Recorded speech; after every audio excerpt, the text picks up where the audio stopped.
তুই সব থেকে ভালো, বুঝতে পারছি। তো চিন্তাই নেই কিছু, সব থেকে তুই ভালো। জয় রাধে, সবাই বসো। আমি তোমাদের এখানে এসেছি।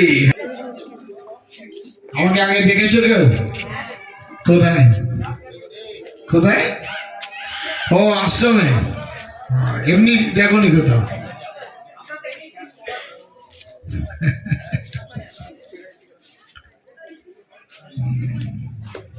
আসানসোল যাইনি,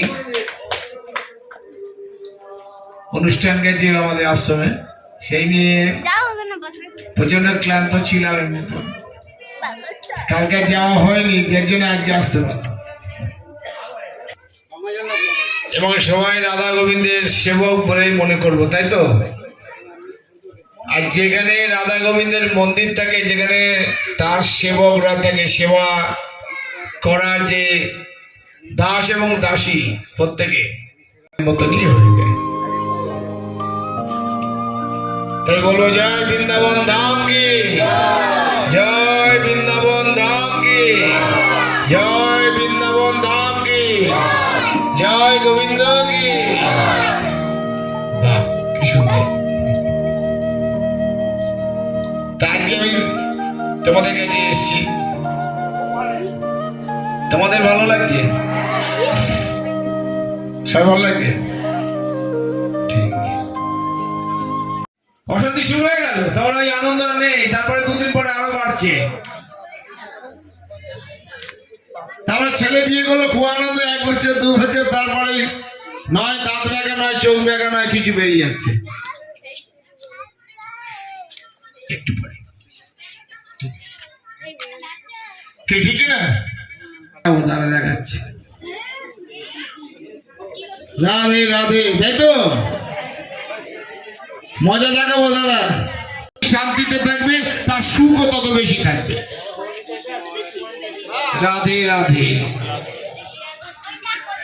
বিচার করে দেখো একবার। এই দেখো, আমি তোমাদের কাছে এসেছি, দেখো আমার কিছু আছে। আমি এসেছি, দেখো চেয়ার দিয়েছে বসে। বাবা কি বলবে, কি আনন্দ, ফুল ছেড়াচ্ছে একেবারে। তোমাদের কে ফুল ছুড়াবে? একবারে ছিড়িয়েছিল একটু, মনে ডালা এবার হয়ে গেছে। ঠিকই না? তাহলে কি হলো?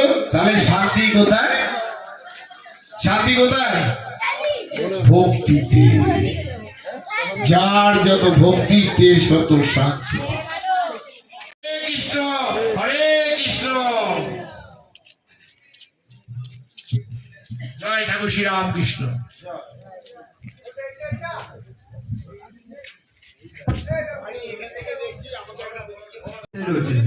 বড় গৌলিতে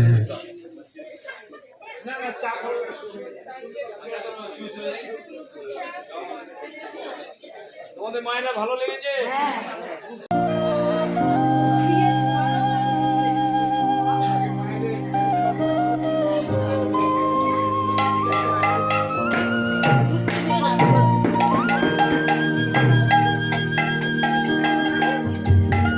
হরে কৃষ্ণ, হরে কৃষ্ণ। আজকের দিন আমাদের নবজাগতে রাধা গোবিন্দের উৎসব প্রথম দিন অধিবাস কীর্তনের সমাবেশ করেছি। আপনারা সকলেই যাবেন। তো সকলের কাছে বিনতি